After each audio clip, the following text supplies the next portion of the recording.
Saya bagi Assalamualaikum dulu. Boleh je. Boleh. Okay. Ni Islam. Yang nama Richie kan ni. Dia risau. Memang Ben Paula Mani. Patut dia boleh tanya Assalamualaikum dulu, boleh ke tak? Aku ingat dia nak tanya apa.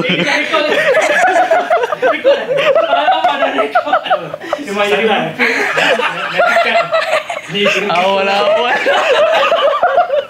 Aku kesian gila kau. Jauh nampak. Boleh ni. memang Kelantan betul lah. Ini. Boleh. Jangan risau. Nama dia Richie Arvin. Nah, tapi dia Islam. Risau. Boleh bagi salam, selawat tu boleh. Baca doa makan boleh. Nak doa makan kejap lagi tu. Aduh. Okay. Assalamualaikum warahmatullahi wabarakatuh. Jadi kali ni kita dalam podcast Jalan Kita Lain tapi sampai juga. Okay. Boleh Yep, tak kenalkan nama dulu? Boleh. Nama saya Richie Arvin bin Pavalamani, alumni untuk sekarang nama dia DIT, dulu nama dia DDT. Menetap dekat Ceras, Kuala Lumpur, memang dari sini. Batch 2017. Sedikit-sedikit je. Baik. Assalamualaikum. Nama saya Ikhwan bin Mak Zain. Saya juga alumni DDT. Dulu DDT lah, sekarang DIT. Berasal daripada Kelantan. Tapi sekarang menetap di Puncak Alam. Jadi saya adalah alumni untuk first batch DDT dah pada tahun 2016. Ya, itu sedikit sebanyak. Boleh ke cerita sikit latar belakang korang? Latar belakang. Lepas dari mana? Dari zaman sekolah ke? Boleh je. Sekolah best sikit zaman sekolah. Dulu masa sekolah menengah kebangsaan Ceras kat Yakut Latif. Habis sekolah tahun 2016 and then apply untuk Politeknik. Sebenarnya memang interested nak go for Politeknik lah dulu. And after habis belajar, saya lah yang lain sikit, yang lawan arah tu. Jadi dah pergi kepada industri yang lain sedikit. Lain sedikit je. Sedikit je. Dia hampir banyak sikit lah. Oh, dia dah. Kalau Ikhwan? Saya dulu sekolah di Sekolah Kebangsaan Sipil 3, USJ 8. Sebab saya dulu sebab saya dulu duduk Sebanyak je. And then sampai sekolah menengah USJ 13 sampai SPM. And then lepas SPM tu saya masuk College Community dekat Jelebu. Sebab apa? Sebab tak layak nak masuk universiti. Kita punya grade tak ada power mana. Boleh bagi jawapan lain tadi kan? Oh ya ke? Tak boleh. Boleh cakap memang nak pilih Politeknik. Belum lagi. Sebelum masuk Politeknik ialah masuk College Community. Ambil CJ Kemahiran Malaysia SKM dulu untuk setahun 4 bulan. Kemudian barulah masuk ke Politeknik, ambil diploma. So dalam journey Politeknik sampailah habis pada tahun 2019. Betul. Habis study and then ke tahun 2020.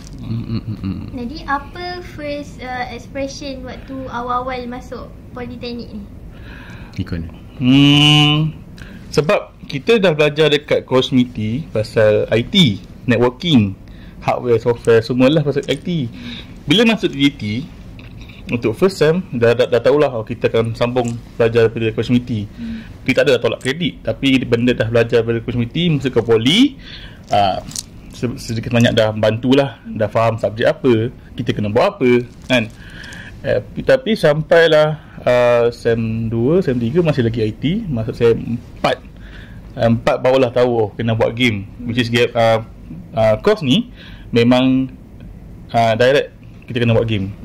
And then baru tahu lah DDT adalah first batch dan first Politeknik yang buat game. Pada dengan kita nak bertanding dengan kolej-kolej swasta lain lah. Tu sedikit sebanyak. Betul. See? My first impression masa datang Poli tu, dekat tengah-tengah bandar yang busy macam ni, lagi especially Siti Wangsa ni, ada juga institusi untuk kita belajar. Masa masuk Poli tu honestly nampak kecil, tapi as kita go on belajar, seronok kecil tu kita lagi senang nak serap, senang nak belajar. And even masa kita belajar, my semester was second batch. Second batch ni my senior. Ni junior. Junior bawah 1 sem. So kelas kita kecil je, 12 orang, 11 orang, but sangat senang nak tangkap apa-apa yang lecturer dah ajar tu kan, sebab kecil. Kalau tak faham, kita-kita je. So saya rasa tu yang sangat beneficial. And after that saya memang puas hati lah. Puas hati memang saya pilih Politeknik. Nasib saya pilih Politeknik. Richie ialah student yang conquer semua jenis pertandingan kat Poli. Sukan tak? Sukan je tak ada. Hebat je ada padang bola hari ni. Oh iya Nasib ada. Ya, kalau apa ni, first impression saya juga, saya macam Richie.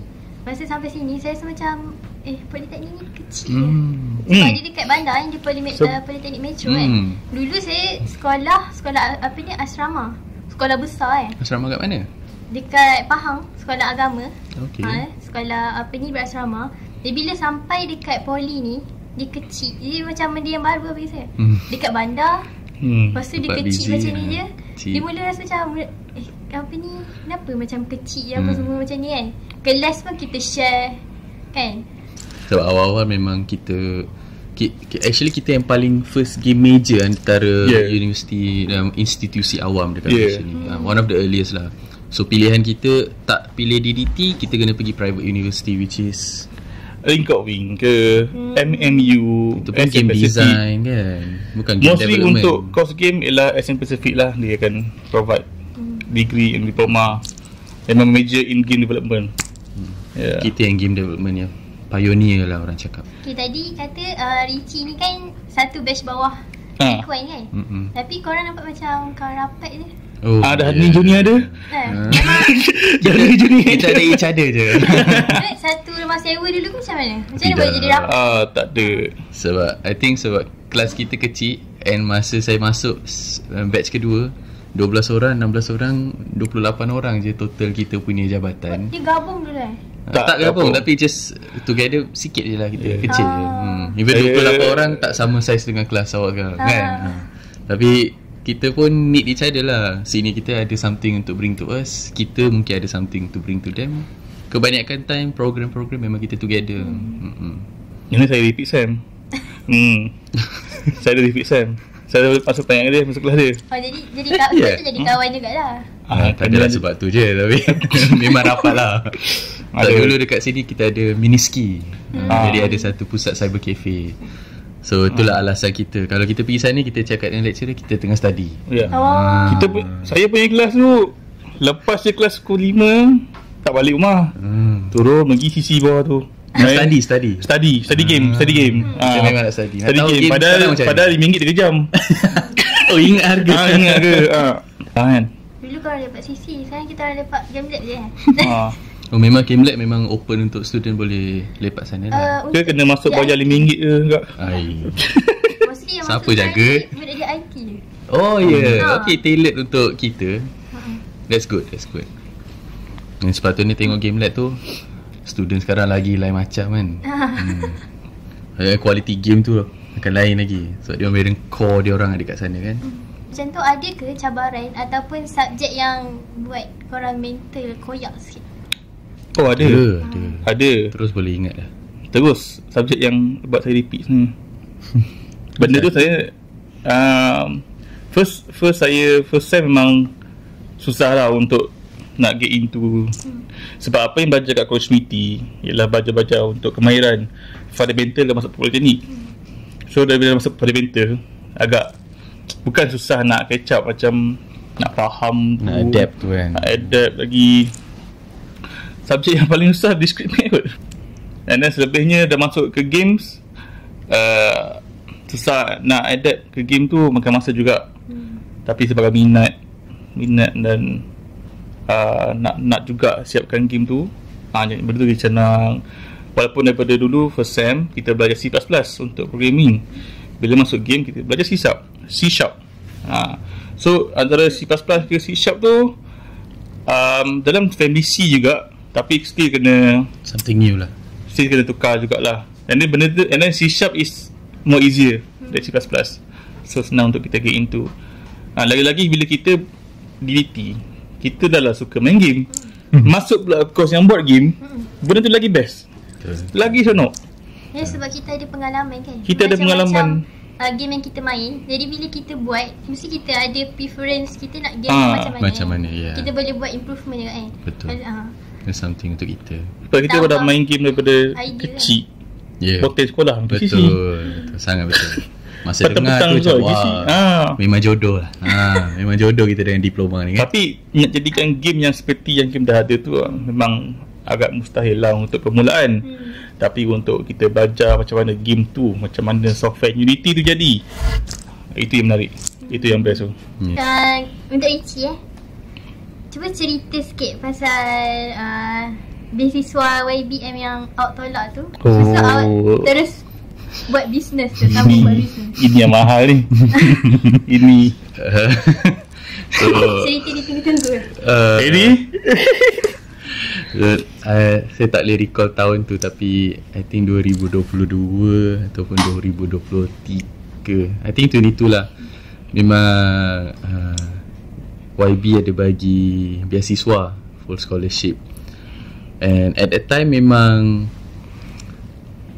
bukan senang-senang lah. Bukan senang-senang nak dapat beasiswa tu satu.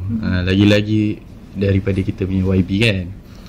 So bila dah dapat beasiswa tu, I duduk fikir currently macam mana, macam apa goal saya.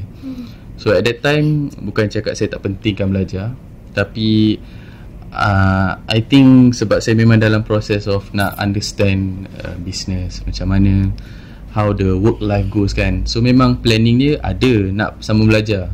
Memang dalam 2-3 tahun tu memang adalah tu daripada this year. But I think at the current stage, sebab dah memang mendalam dalam bisnes tu, saya ambil keputusan yang berat tu untuk tolak lah beasiswa daripada YB tu. Tapi taklah saya cakap menyesal sepenuhnya. Menyesal lah, bukan senang-senang nak dapat beasiswa dia. Tapi I think dia kuatkan lagi saya punya ilmu dan core dalam dunia bisnes, yang saya rasa kalau saya tolak time tu, bila habis belajar saya akan ambil masa lama untuk absorb balik semua tu. Apa reaction family waktu Richie awal-awal dapat tawaran beasiswa tu, tapi Richie tolak?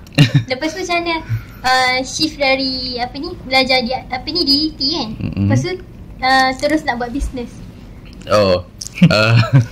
So reaction family happy sangat lah. Diorang pun happy yang bagi tahu yang go for it lah. Memang go for it. Tapi in the same time diorang cakap kalau itu bukan pilihan Richie at that time, diorang fully support and respect lah. Sebab dia understand mungkin kita pun dah besar, dah matang. Kita tahu apa kita nak. Taklah cakap kita tahu apa kita nak, tapi lepas kita buat keputusan baru kita belajar lah, baru kita tahu apa kita nak, apa kita tak nak.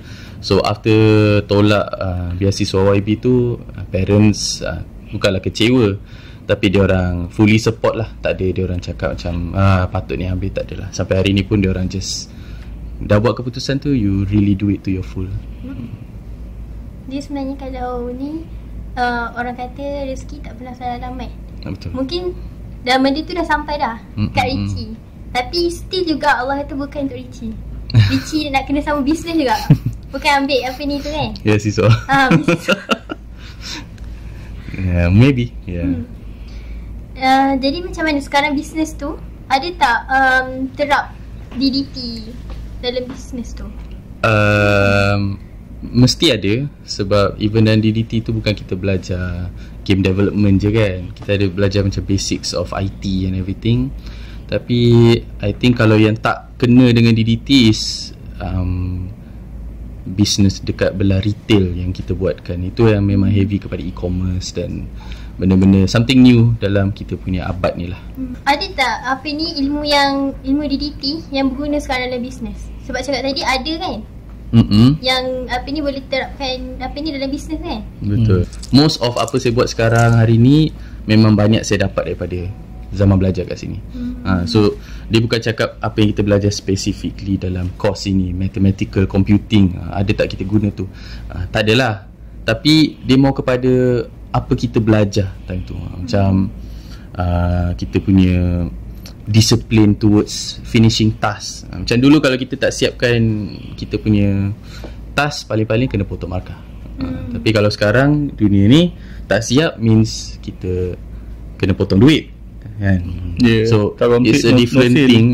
Lagi banyak character development pun banyak saya dapat daripada dalam politeknik, cara nak bercakap semua tu. So maksudnya tak adalah macam betul-betul bidang DDT tu help dalam business, tapi macam tadi character development, maybe skill yang kita guna waktu kita belajar tu yang kita boleh bawa waktu business ni kan. Betul.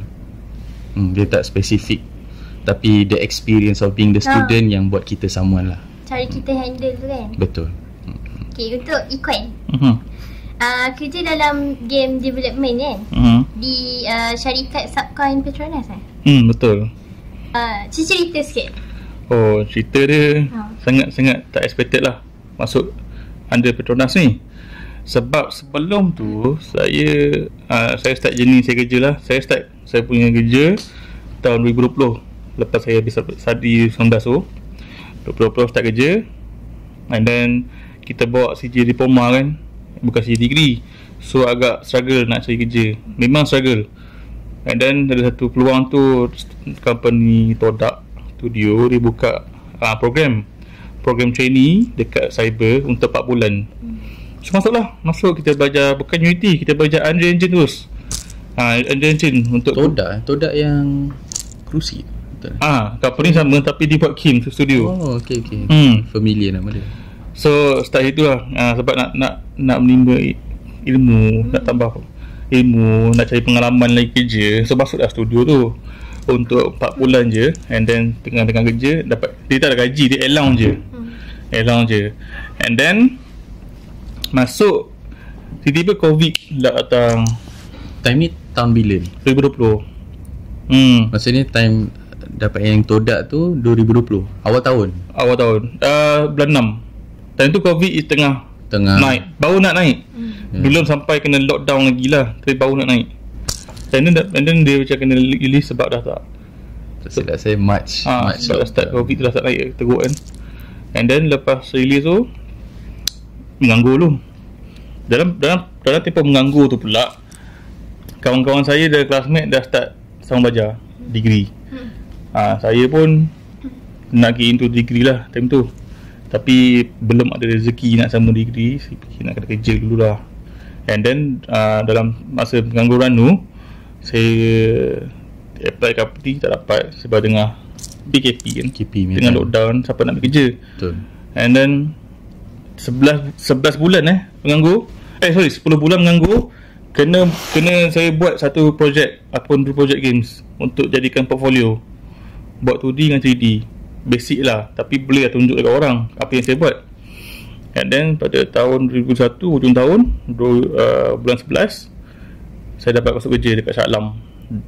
Tapi itu memang starting, sebab saya akan start dengan zero pengalaman lah, walaupun dah 4 bulan Kodak tu itu training. Tapi dia cari pengalaman yang betul, cakap belum ada lagi. Jadi saya cakap dia, saya sini nak beli pengalaman, ilmu baru. Tak apa, saya start je dengan basic gaji yang tu. Gaji basic yang tu. And then bila dapat juga masuk, saya terus masuk company dekat Shah Alam. Kerja setahun 3 bulan, 1 tahun 3 bulan macam tu kat sana. Sampailah tahun 2023 bulan 1, bulan Mac. And then saya berhenti sebab saya nak cari pengalaman lain. Dah boleh, sebab apa kita start dengan satu company, dia dah lama-lama nampak macam kita punya career growth dah start situ, kita kena cari peluang lain. Memang tu skill dia. Itu memang sebab sebagai seorang diploma holder, you kena cari keluar comfort zone untuk dapatkan lagi pengalaman tu. Sebab saya tak ada degree, nak tunjuk ada diploma je. So saya kena pengalaman lah, penting. And then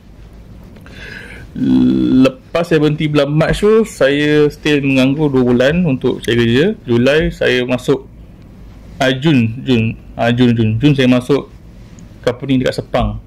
Saya buat simulation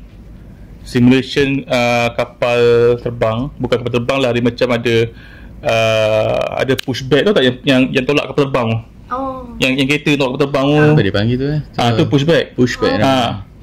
Kereta yang bawa luggage bag kapal terbang. Saya join company tu untuk buat simulation untuk game tu lah. It's not untuk game lah, simulator untuk orang training. Simulator. Ada mesin like TV, ada 6, ada the whole deck punya setup, steering. Dia macam flight simulator juga. Yes, macam pilot punya. Tapi ni untuk macam kalau you nak kerja dekat bawah tu, sebagai tu you kena go through our training dulu before you go to physical punya kerja lah, kan. That's how my company do lah. Kan pilot je yang ada simulator. Dulu tak ada pun untuk yang simulator ni. Dulu dia siapa nak training terus go to the tempat kejadian fizikal dan terus bawa kereta lah. Tapi untuk untuk senangkan kerja, datang ke tempat saya kerja ni, office ni, dia memang provide training punya mesin tu untuk you bawa and try. Lepas ujian ni barulah masuk ke physical training. Okay, kerja tu kat Sepang. Saya kerja kat situ tak sampai sebulan je. Sebab masa saya mula kerja 2 minggu saya kerja, saya tengah buka PC kan, tengah buat kerja. Saya buka Google, buka LinkedIn. Tengah buka LinkedIn, tiba-tiba ada pop up message. Dia kata, Assalamualaikum, si Kwan ke, do you still need new opportunity? Saya cakap tak. Sebab saya baru kerja, saya baru 2 minggu kerja. Cakap tak. Tapi kalau you ada offer, bolehlah kita bincang kan. Kita seperti macam tu. And then dia kata, okay, tapi it's okay. If anything you interested, you can send to the resume. Nama dia bagi email. Nama dia @Petronas. Lepas tu bangun lah pergi. Itu peluang dah. Bangun, buka resume, edit resume terus. Kat tempat kerja. Edit resume terus. Malam tu baru hantar. And then nampaklah dia macam urgent nak cari staff, nak cari sound developer. Tapi kita ambil sebagai macam maybe ada project pending ke, nak kena continue ke, which is memang pun kan. And then lepas hantar tu, the next few days dia dah start call and then go to interview lah. And then dapat. So nampak macam immediately started tu ada dia memang nak sangat kerja. And then bila dah start dapat tu, dah start nego gaji. Dapat. Work from home dapat. Work from home pun dapat. Allowance work from home dapat tu. Allowance? Dia bagi allowance work from home. So that dia medical lagi dia bagi. So saya ambil keputusan yang berat sikit lah. Dia macam, dia tak elok tau buat macam ni kat company baru kerja. Cuma sebelum saya accept the offer tu, saya jumpa manager. Saya talk dengan dia lah, macam, abang, saya dapat offer ni. Macam mana abang abang boleh ke kalau pertimbang rasa untuk, yelah, bila kita dapat offer, kita macam tak fight gaji, kita kena lawan gaji kan. Kalau kita dekat tempat dia, awak tu baru 2 minggu kerja dan minta gaji baru lah kan. Tapi bila dah tahu dia tanya dia dapat offer mana. Dapat daripada Petronas, tapi bukannya executive, saya sebagai vendor Petronas untuk serve klien Petronas semua. Dan dia kata, okay lah, that's a good opportunity. Dia kata itu, ikut tak apa ikut, itu peluang yang baik. Kalau you rasa you nak pergi, you boleh pergilah. Saya tak marah pun. Sebab itu, satu, bukannya you keluar sebab company tak bagus apa, tapi you keluar, you jumpa opportunity baru. So saya dengar berat hatinya, antaralah resign. Walaupun baru 2 minggu je. And then antara resign, saya punya notice period pun 2 minggu je. So ngam-ngam saya serve sebulan company tu. Notice 2 minggu ngam-ngam sebulan saya serve company tu. Walaupun saya serve sebulan je, saya dah siap 2-3 task. Untuk pushback, untuk bawa luggage, untuk bawa yang passenger, yang crane tu. And then masuklah ke Petronas sebagai vendor pada tahun 2023. Start dari itu sampailah sekarang dah bertukar company lah, sebab saya vendor. Bila vendor, company pertama dah macam tak rezeki lah, saya anggap tak rezeki lah kan. And then masuk company yang kedua, which is sama kat part under Petronas, sama project, cuma beza company. And then apa yang saya buat dekat Petronas dulu, pada first year 2003 sampai 2004, first year lah kan, kita kira first year, belum masuk game. Okay, bila masuk ni memang satu cabaran, rasa shock sangat. Daripada game studio, daripada buat game masuk corporate, itu switch yang besar gila.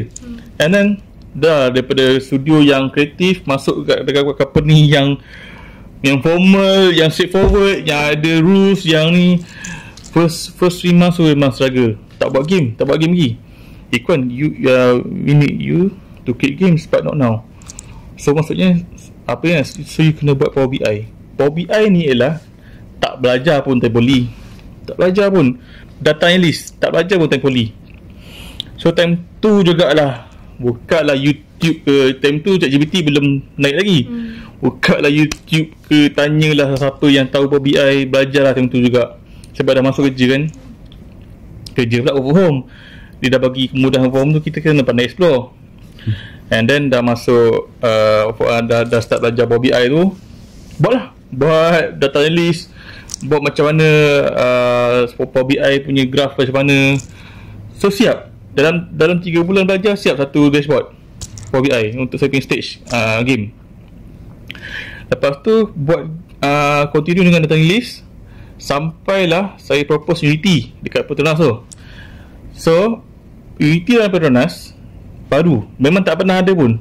So untuk propose Unity dalam Petronas tu, dia ambil masa 6 bulan untuk proses untuk approve lah.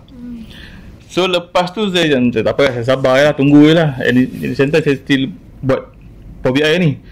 And then saya buat poster pakai Adobe AI dengan Photoshop, tapi banyak pakai AI lah. Buat poster, edit video pakai Premiere Pro, After Effects, video. And then sementara tunggu game tu approve, saya buat semua tu lah. And then pada tahun 2024 bulan 10 barulah Unity dah masuk ke Petronas, dah approve, dah start bayar, ada license semua lah kan. And then dah start buat game. So bila dah buat game ni, saya kena buat game untuk among Petronas user only, bukan open untuk public. So untuk staff upstream nama dia, untuk upstream user only. So game tu ialah web based game. So web based game ni dah tak main guna mobile, just guna web lah.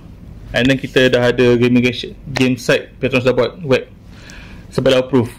And then dah buat game tu, sekarang dah game yang ketiga saya buat.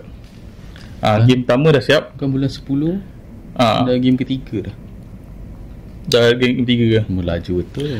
And then I'm the one and only game developer. Saya seorang je. Saya seorang yang game developer dalam tu. Kalau MC siap lah ni. MC memang katanya lah, kenapa MC sakit masuk. Duduk rumah kan, buat kerja. Tak ada tidur. Tak boleh macam tu. Tapi dia okey lagi. So first game dah buat game 2D, second game dah buat game 3D, third game ni tengah buat lagi, tengah develop, buat game maybe 2.5D quiz. So genre game ni, genre education ni, kita kena nak promote kita punya upstream punya department throughout the all stuff, user upstream lah. Macam contoh saya buat project A, saya kena promote project A ni untuk among staff. So selain buat game, saya kena buat poster, saya kena buat video teaser, saya kena buat anything that apa-apa studio game yang buat, saya lah kena buat. Sekarang ni game developer macam mana? Yes, developer, game BI, department terus lah. Ya, department. Game department. Saya lah game developer, Power BI developer, video editor, graphic designer. Apa-apa saya sapu.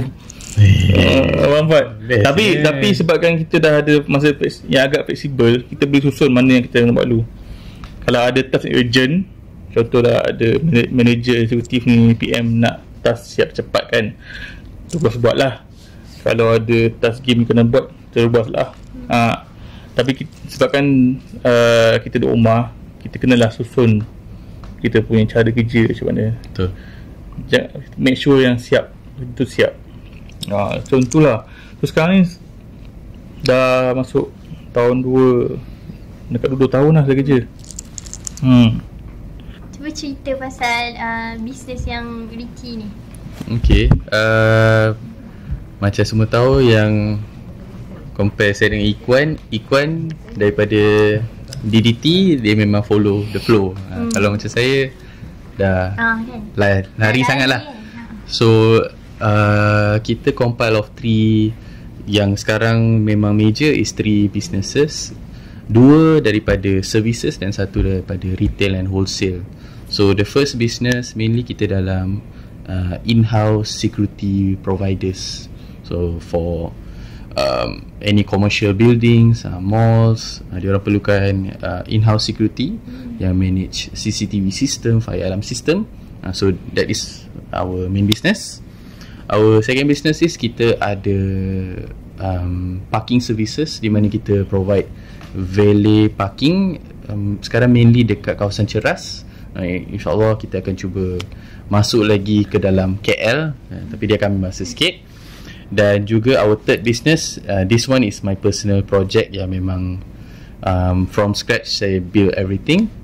Bukanlah build everything macam disregard siapa-siapa, tapi macam yang really dari start saya adalah. This one is dalam industri retail and wholesale, di mana kita adalah the official distributor dan wholesaler untuk Zimaya Perfumes, Rubroka Perfumes, Armaf, and also kebanyakan major brands macam Versace semua kita menjual to wholesale level lah. So tu antara 3 businesses yang kita ni.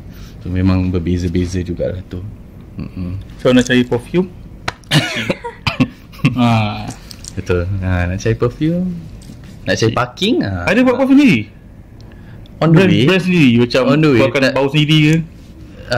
Memang minat nak buat brand sendiri, tapi I think itu perlukan artis, someone yang really want to buat perfume baru. Dia boleh buat perfume sendiri tapi bau dia sama je, generic. So dia hilang dia punya art dalam perfume tu.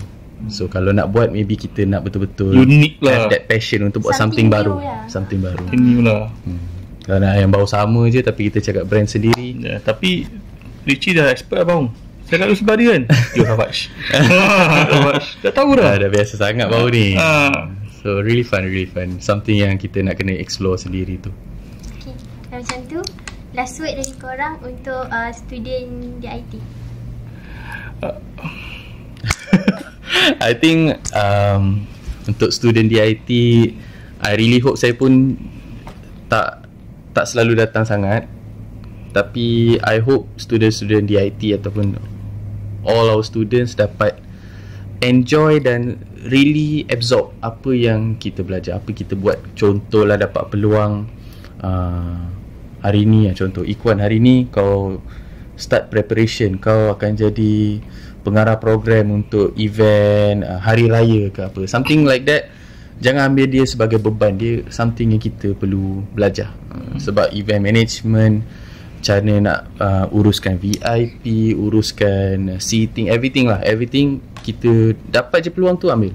Sebab lecturer takkan senang-senang pilih siapa-siapa je kan. Sekecil AJK jemputan ke apa kan, just really ambil peluang tu dan belajar. And untuk peluang tu untuk jadikan pengalaman, betul, tambah pengalaman. Sebab dia benda yang kita tak nampak sekarang. Tapi saya sangat berterima kasih ambil semua peluang tu dulu. Sebab sekarang kalau macam 2 minggu lepas YB ada buat visit dekat office Richie, saya rasa simple sebab dah biasa dah. Macam okay, dah tahu protokol dia macam mana, dah tahu macam mana nak urus, kita nak kena buat apa kan. So dia tak ada macam kita cuak macam apa nak buat ni, nak call, nak tanya, tak ada. So kita relax lah. Itu something yang sangat valuable untuk saya lah. Kalau Ikhwan, untuk student-student di IT ni, keep exploring. Tak makna bila you buat game, you tak boleh nak buat benda lain. Dari kita belajar IT ni luas. Data analyst buat IT juga kadang-kadang.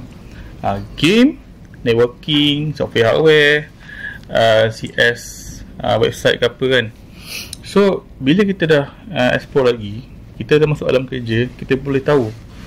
Sebab kita punya position tak seperti you buat ni, ini dia buat. Betul. Kalau dah buat ni, ada task yang sampai, Ikhwan boleh buat website, masuk. Ikan boleh buat poster, masuk. Perlu versatile. You kena multitasking sikit.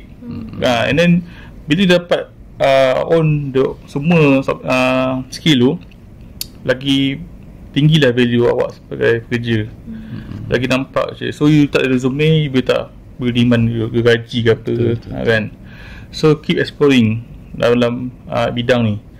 Dia tak semestinya kena pandai baru dapat peluang. Selalunya yang versatile akan dapat. Saya dah buat game, tiba-tiba buat Power BI. Takkan lain tu. Tapi bila buat Power BI, rupanya demand Power BI ni tinggi kat company ni. Dalam masa keep tanya, kau boleh buat Power BI ke? Boleh buat ke? Saya buat lah. Walaupun dia lain sikit bidang, tapi benda tu membantu untuk career growth juga. Dia bukan bila kita dalam satu bidang tu kita stick pada bidang tu, tak. Tapi kita cari opportunity lain untuk cari pengalaman. Dia tambah kan. Tak semestinya bila you masuk dah buat benda lain, game ni you lupakan. You boleh buat game sekali. Macam saya dah buat ni, dah tanya list. Saya boleh letak saya punya game tu punya list, berapa orang main, berapa orang jawab salah, letak dalam Power BI. Itu function ni Power BI. Dia keluarkan kita punya statistik. Dia ada bot semua dalam tu. So saya cakap, berkaitan ke punya? Macam tu. Kalau nak follow perkembangan Richie ataupun Equine, ada social media? Ada. Kalau untuk perkembangan Richie, boleh follow. Mainly saya rasa paling aktif dekat TikTok under @fragranceparadise_my. So which is one of our businesses lah. So itu memang kita heavy kat e-commerce. Kalau yang personal punya macam tak ada sangat, jarang sangat post. Jadi mungkin boleh follow official alumni PMKL pun. Kita ada IG kita. Kat sana lah. Boleh dua tu lah. Boleh follow IG Ikon MZ. Macam mana? Ikon MZ. Ataupun TikTok sama dengan Ikon MZ. Tapi ada TikTok. Tapi TikTok yang follow lah. TikTok tu macam nanti kita tengok. Nanti kita tengok macam mana rupa TikTok dia. Tapi apa-apa pun kita follow alumni punya ni. Saya ada tu. Okay. Untuk student di IT dan untuk siapa yang mendengar podcast ni, untuk apa ni sebarang pertanyaan, boleh contact ni Richie dengan Equine dekat akaun TikTok tadi. Betul. Dengan Equine IG Ikon MZ_. Ikon MZ. Tengok. Terima kasih.